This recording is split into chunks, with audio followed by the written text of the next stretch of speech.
নমস্কাৰ বন্ধু বান্ধৱীসকল মোৰ ইউটিউব চেনেললৈ আপোনালোকক স্বাগতম জনাইছো।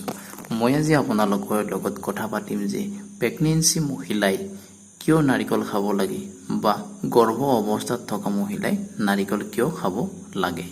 আহক বন্ধু বান্ধৱীসকল, নাৰিকল আমাৰ ভাৰতীয় হিন্দু ধৰ্মৰ সমাজ সংস্কৃতিত অতি পবিত্ৰ ফল।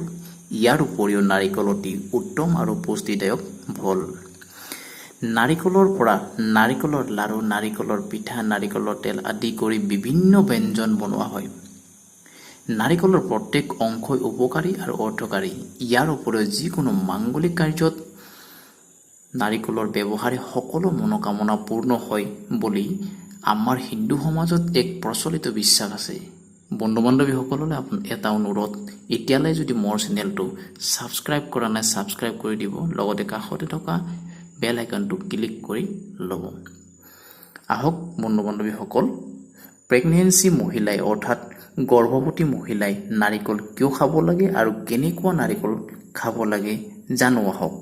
পৰম্পৰা অনুসৰি গৰ্ভৱতী মহিলাই সপ্তাহত বা 15 দিনৰ মূৰত এবাৰ হ'লেও নাৰিকল খাব লাগে।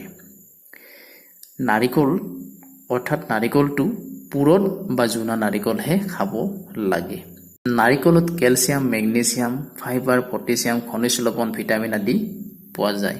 ইয়াৰ উপৰিও এনেদৰে নাৰিকল খালে আহিবলগীয়া অৰ্থাৎ হ'বলগীয়া নৱজাত শিশুটি বা ভৱিষ্যতে হ'বলগীয়া সন্তানটি অতি বুদ্ধিয়ক, গুণী, জ্ঞানী আৰু সুন্দৰ স্বাস্থ্যৰ অধিকাৰী হয় বুলি পৰম্পৰা অনুসৰি বিশ্বাস আছে।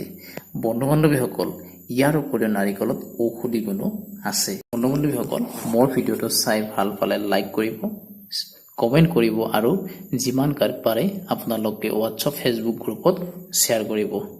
জয় আই অসম, ধন্যবাদ।